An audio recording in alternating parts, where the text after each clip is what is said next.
Hello student, education tips में biology के chapter संख्या 6 की बात कर रहे थे। तो बायोलॉजी में जो चैप्टर संख्या 6 है जिसका नाम है विकास, तो विकास का पार्ट नंबर 2 है, उसके बारे में बात करते हैं। तो पहला क्वेश्चन है, रेप्टिलिया व स्तनधारियों के बीच की योजक कड़ी। रेप्टिलिया है और स्तनधारी, इनके बीच की योजक कड़ी है। तो ध्यान रखना, रेप्टिलिया व स्तनधारी, स्तनधारी उनके बीच की जो योजक कड़ी होती है उसका नाम होता है इक्विडिना। रेप्टिलिया और स्तनधारियों के बीच की अपन बात करें योजक कड़ी, तो उसका नाम भाई इक्विडिना।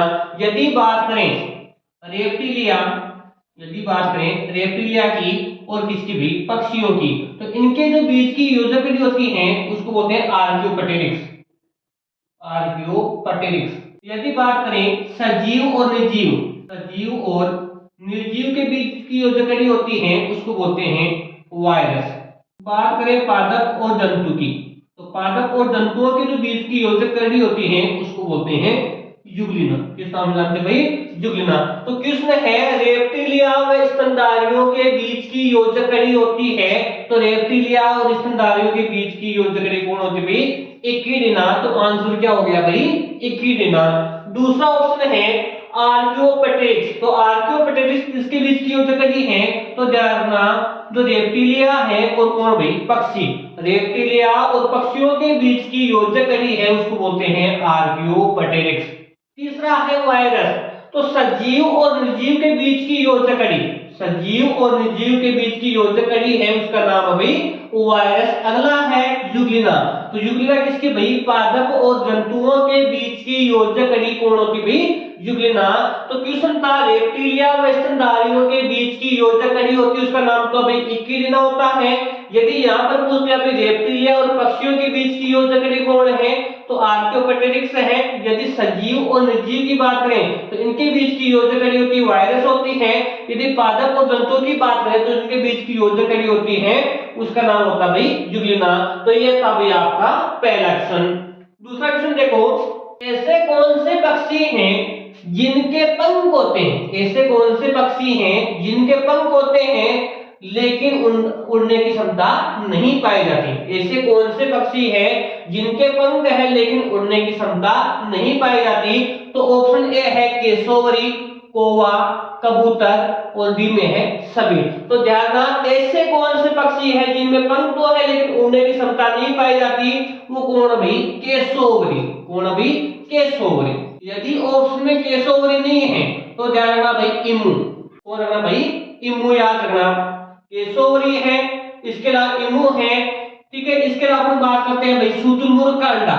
शुतुरमुर्ग का अंडा, ठीक है। शुतुरमुर्ग है, केसोवरी है, इमू है, इसके अलावा कीवी है।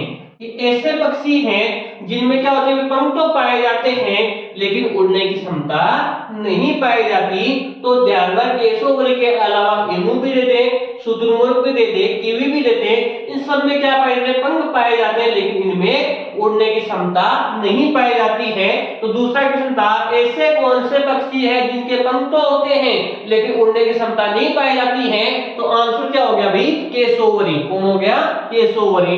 तीसरा क्वेश्चन देखो, मानव में अवशेषी अंग है, मानव में अवशेषी अंग है। तो ध्यान रखना, पहला पॉइंट आपको याद ये रखना कि अवशेषी अंग क्या है। तो हम बात करेंगे भाई अवशेषी अंग क्या होते हैं। तो देखो, अवशेषी अंग यानी कह सकते हैं कि प्राणियों में पाए जाने वाले ऐसे अंग, प्राणियों में पाए जाने वाले ऐसे अंग जो अनुपयोगी होते हैं। प्राणियों में पाए जाने वाले ऐसे अंग जो क्या होते हैं भाई? अनुपयोगी होते हैं, वो क्या कहलाते हैं भाई? अवशेषी अंग कहलाते हैं। तो मानव में अवशेषी अंग है तो ऑप्शन ए है निमेषक पटल, बी है हाथ, सी है पैर, डी है सभी।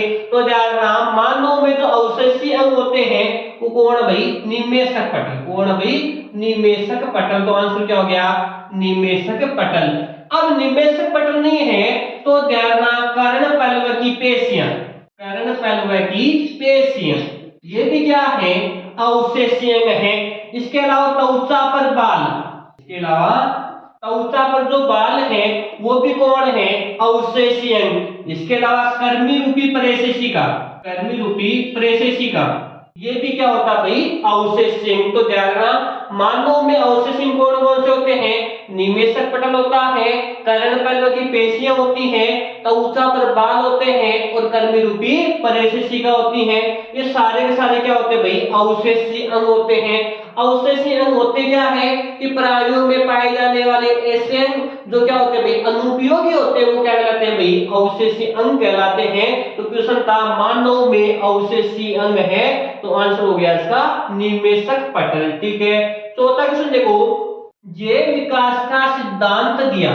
जैव विकास का सिद्धांत दिया वो किसने दिया? तो ध्यान रखना, डार्विन ने। किसने दिया?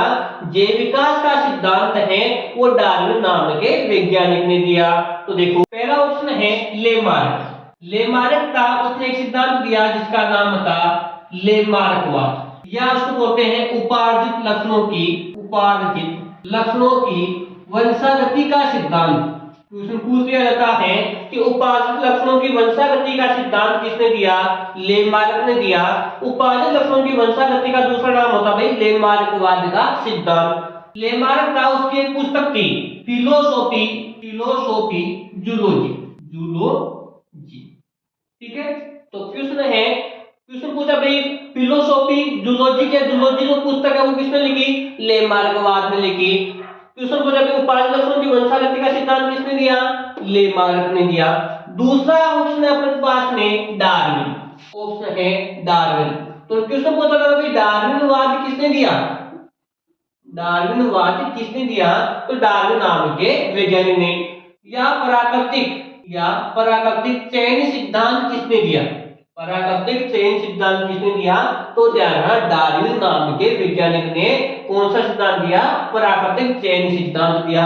डार्विन नाम के जो वैज्ञानिक था उसने प्राकृतिक चयन का जो सिद्धांत दिया था, इसमें यह बताया था कि कोई भी सजीव है, या आप कह सकते हैं कि सजीवों में जीव उत्पन्न करने की क्षमता पाई जाती है। सजीवों में जीव उत्पन्न करने की क्या पाई जाती है भाई? क्षमता पाई जाती है। यानी हम कह सकते हैं कि कोई भी जंतु है या कोई भी प्राणी है, सब में क्या पाई जाती है भाई? जीव उत्पन्न करने की क्षमता पाई जाती है। लेकिन ये जो जीव उत्पन्न करने की क्षमता होती है वो अलग अलग प्राणियों में अलग अलग प्रकार की होती है। संख्या की बात करें तो संख्या के आधार पर क्या होती है भाई? अलग अलग प्रकार की होती है। जैसे बात करें हाथी अपने पूरे जीवन भर में 5 से 7 बच्चों को क्या करता भाई? जन्म देता है। हाथी है वो अपने जीवन काल में 5 से 7 बच्चों को क्या करता भाई? जन्म देता है। लेकिन जो कीट है वो अपने जीवन भर में बहुत सारे कीटों का निर्माण करता है, कीटों को जन्म देता है। कोई कीट वगैरह है वो कीट क्या भाई? बहुत सारे बच्चों को क्या करता भाई? जन्म देता है इन्हें अपने जीवन भर में। ठीक है, इन्हें अपन कह सकते हैं कि जो कीट है उसमें तो जनन करने की क्षमता होती है वो क्या होती है भाई? बहुत ज्यादा होती है। और अपन बात करें कि किसकी? हाथी की, तो हाथी में कितने 5 से 7 वर्ष 5 से 7 बच्चे उत्पन्न करने की पूरी क्षमता पाई जाती है। कीटों में क्या होती है भाई? बहुत ज्यादा पाई जाती है। ठीक है, तीसरा ऑप्शन है ह्यूगो डी ब्रिज। कौन सा भाई? ह्यूगो डी ब्रिज है। तो उत्परिवर्तनवाद सिद्धांत है वो किसने दिया? डी ब्रिज ने या ह्यूगो डी ब्रिज ने। उत्परिवर्तनवाद सिद्धांत है वो किसने दिया?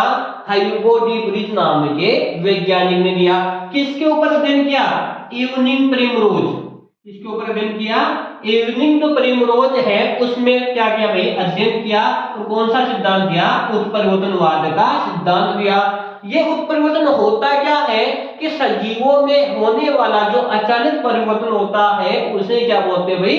उत्परिवर्तन बोलते हैं। तो क्वेश्चन था जैव विकास का सिद्धांत किसने दिया? तो डार्विन ने। लेमार्क है तो लेमार्कवाद है, उपार्जित लक्षणों की वंशागति का सिद्धांत लेमार्क ने दिया। पुस्तक की फिलोसोफी जूलॉजी। डार्विन ने जो सिद्धांत दिया था उसका नाम था डार्विनवाद या प्राकृतिक चयन सिद्धांत बोलते हैं। उसमें क्या होता है कि कोई भी जीव है उन सभी जीवों में जनन करने की क्षमता पाई जाती है। वो संख्या के आधार पर क्या होती है भाई? अलग अलग प्रकार की होती है। अगला है ह्यूगो डीब्रीज। तो ह्यूगो डीब्रीज ने कौन सा सिद्धांत दिया? उत्परिवर्तनवाद सिद्धांत दिया। किसके ऊपर अध्ययन किया? इवनिंग प्राइमरोज पर, और नाम क्या दे दिया? उत्परिवर्तनवाद। और उत्परिवर्तन क्या होता है कि सजीवों में होने वाला अचानक परिवर्तन, यही क्या कहलाता है भाई? उत्परिवर्तन कहलाता है। तो ये भाई 4 क्वेश्चन थे।